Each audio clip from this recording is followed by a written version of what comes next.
Aldo Rampinelli is the U.S. representative of a winery in Tuscany, which you could easily argue is Italy's most important, historically important winery.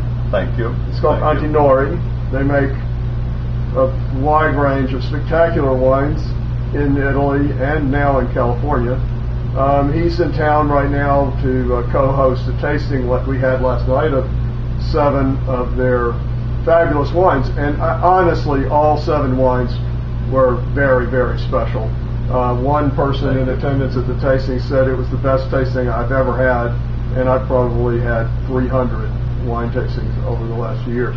But I thought clearly the most profound wine of the evening was the 2007 Tignanello. It's not really surprising that the most profound wine of the evening was the Tignanello, because it's a, magnificent, magical, important wine. So, Aldo, I was hoping you'd tell us a little bit about Antinori and a little bit specifically about the 07 Tignanello. Antinori, as we said, is one of the oldest European company, still owned and run by a family. They have 300 years, right? You said they have been in business for 625 years. 625 years. 1385. It's a land-based company. They are the largest vineyard owner in Italy and Europe. So everything is land, everything is our own grapes, our own winery, and the care and the passion for quality is really hard to explain. So it's kind of unusual for winemaking these days. They're still farmers, still landowners. Yes. Not fancy businessmen driving Maseratis and living in plot fields. Landkeepers and landowners, and the love of the land is everything. As a matter of fact, we try to respect the place where we are in each different place where we are. And use with, starting with Tignanello. Tignanello was created in 1971, first vintage ever. Back then, a young winemaker was improving or experimenting the quality of his wines, and he created this beautiful product that is in Chianti Classico, but it's not Chianti Classico, because back then you couldn't add Cabernet to the Sangiovese, or let alone Cabernet Franc, age. You had to add other grapes that made the wine worse. Yeah, Trebbiano. Back then, white grapes were obligatory. So definitely, you have a young man back then saying, if I cannot call it Chianti, too bad, I would just call it Tignanello. And the success was really, the success with the consumers, with the public, is absolutely incredible. Today, it's perhaps the most successful red wine out of Italy in all over the world.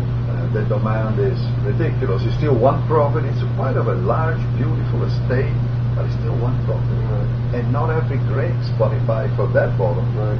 So the selection of the grape is always very, very severe. And here we are. It gets 14 months in a small barrel. What is hard to explain is how beautiful the Sangiovese grape from Tuscany is. Meaning, you can do a fresh young wine, no complication. You just have it nice and fresh from the cellar, and it's still something very pleasant to drink. You can do something like Tignanello that will take 20, 30 years of aging, even longer, and it carries all this complexity and all these beautiful things. So we're dealing with a grape that is quite mysterious from a business point of view, and definitely it offers incredible possibility if you dedicate yourself. Well, it is the blood of God, after all. So it's not surprising that it would be, magical and mysterious. But these things back then they had to be discovered. Because back then every wine was fresh, young, and simple, and would last about a year or two. So they had to be really worked on, and definitely Piero Antinori was the one who just showed the way to other people. Today, the whole area that went under what has been called the revolution of the winemaking. It's really producing beautiful wines. So let's taste this 07 Tignanello and see what we think. There are two things here. One, the wine is beautiful. It already is giving a lot. And two, maybe a wine expert would say, why don't we wait a little? Because it's still showing youth. But youth should not be taken as a problem, as a defect. It is not. It's just youth. We know when we're young, we're not perfect, but I don't regret when I was 18.